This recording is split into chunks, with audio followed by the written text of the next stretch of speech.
This is the first of 3 presentations, each showing a different and important Byzantine building.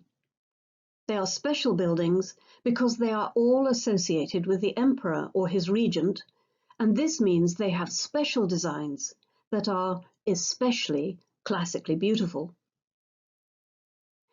They are found necessarily in the capital cities of the period, and we are looking at a time long after Constantine, who legalized Christianity in 313 CE.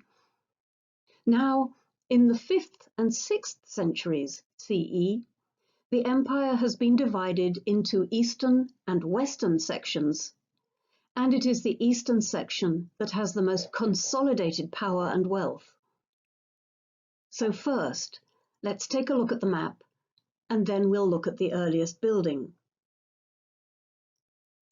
This is the empire in the 6th century. You can find Rome easily because you already know where that is, halfway up the leg of Italy. The capital of the Eastern Empire, though, was Constantinople, which used to be called Byzantium and is now called Istanbul. You can find Constantinople about midway down the map to the right. Find the word Russia and trace directly downwards through the Black Sea to where the land joins back together. Right on that join is Constantinople. Notice 2 other familiar landmarks: Jerusalem near the bottom of the map, a little inland from the seacoast, and Alexandria on the coast of Egypt. Our first building is in the city that was capital of the western half for a while, Ravenna, which is right at the top of the east coast of Italy, just below Venice. Our first building is known today as the Mausoleum of Galla Placidia, but this is probably mistaken.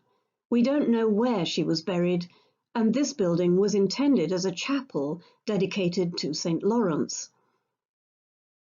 Galla Placidia was the regent of the Western Empire on behalf of her son Theodosius, and their capital was at Ravenna. So I personally think it is possible that this building was originally intended as the Imperial Palace Chapel, which would explain its symmetrical plan. Imperial Palace chapels were always rotationally symmetrical, and you can see that this one is almost rotationally symmetrical. Here is the exterior view, a nice little brick building with blind arcades around its ground floor. It's kind of satisfying to look at, but doesn't prepare you for what's inside. This is so Roman, and so Byzantine too. First the Roman, all that coloured and figured marble on the floor and walls, the mosaics on the curved surfaces, and slices of agate, a sort of translucent marble, in the windows. Now the Byzantine, the geometry expressed in volume. The arches and vaults create 3-dimensional geometry that you can walk into. It's not just in the plan or the ratios of the walls, as the Romans used to do it. Also, those rich colours favouring blue, green, and gold. We are standing in the entrance, looking across the space to an image of St. Lawrence, the chapel's dedicatory saint. And in the enlargement at right, we are looking into the dome. It's a pendentive dome, where the 4 sides of the hemisphere are sliced off to meet the tops of the walls.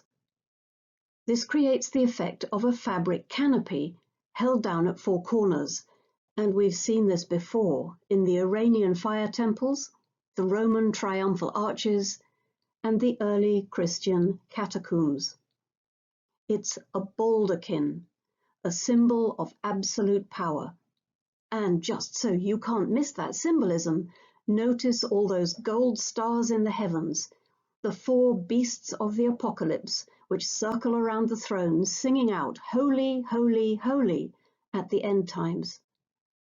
And who is on the throne? It is not depicted directly, but we know perfectly well. There's a golden cross of the type we easily recognize from images of the crucifixion.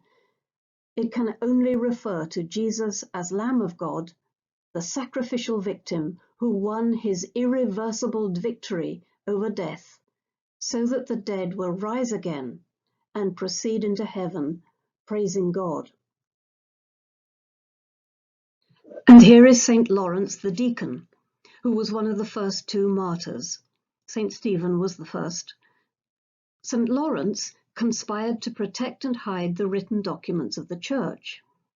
As deacon, he was required to give up the treasures of the church to Rome. He distributed these to the poor and then presented the hungry, lame, and indigent to Rome as the true treasures of the church. For that insult, he was broiled on the gridiron. Over the entrance, so we'd have to turn round to see it, is an image of Christ as the Good Shepherd.